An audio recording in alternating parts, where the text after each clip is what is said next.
ikaw lamang aking kalakasan. Sa piling mo, tagumpay ko'y naranasan.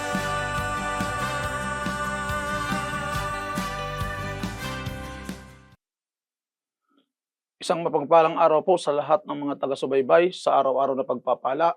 Muli po ito ang inyong lingkod, Pastor Bong Morga ng JCSJO Batasin Outreach, Taytay Rizal. Bago po tayo magsimula, tayo po sandaling manalangin. Aming Ama, sa oras na ito, muli o Diyos kami ay humihingi ng tawad sa iyo sa aming mga pagkukulang, pagkakamali, lahat namin nagawang pagkakasala laban sa iyo o Diyos, sa isip, sa salita at gawa.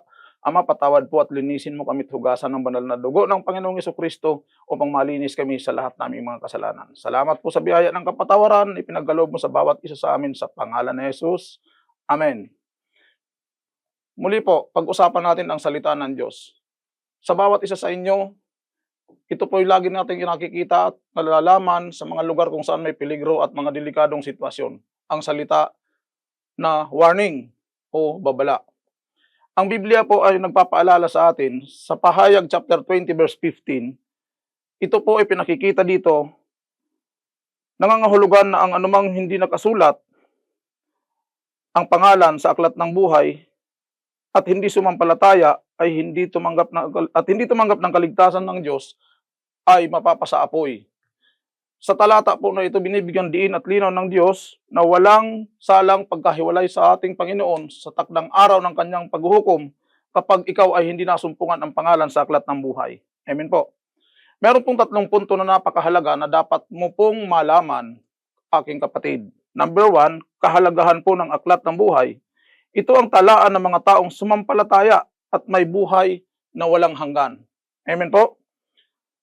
Katulad po ng isang estudyante o mag-aaral, kung walang attendance, walang pruweba na ikaw ay uma-attend sa eskwelahan. Ganon din po, sa pagpasok sa kaharian ng langit, ang batayan po ay ang aklat ng buhay bilang attendance o checklist doon po sa kaligtasan na ipinangako ng Diyos para sa bawat mananampalataya.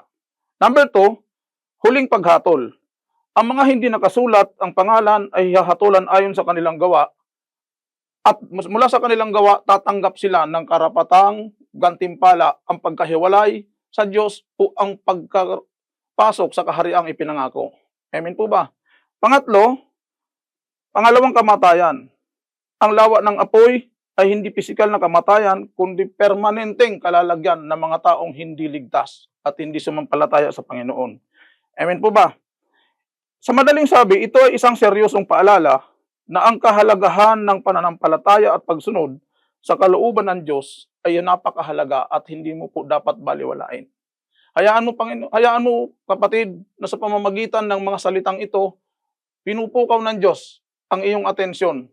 Hindi ang sarili mong kagustuhan o katigasan ng ulo ang dapat mong pairalin, kundi makinig ka kapatid sa paalalang ito. Sa oras na ito, hindi ka lang kinakausap ng Diyos, kundi buong puso at pagmamahal kang pinaalalahanan na bigyan mo ng pansin ang kanyang salita para sa iyong ikabubuti, kapakanan at higit sa lahat kaligtasan. Hayaan mo sa oras na ito muli loobin ng Diyos na mangyari kung ano ang kanyang kalooban para sa iyo kapatid. Salamat sa iyong pakikinig sa bawat isa. Hayaan nyo muli na sumain nyo ang araw-araw na pagpapala mula sa ating Panginoon. Salamat sa inyong pakikinig sa pangalan ni Jesus. Amen. Naranasan.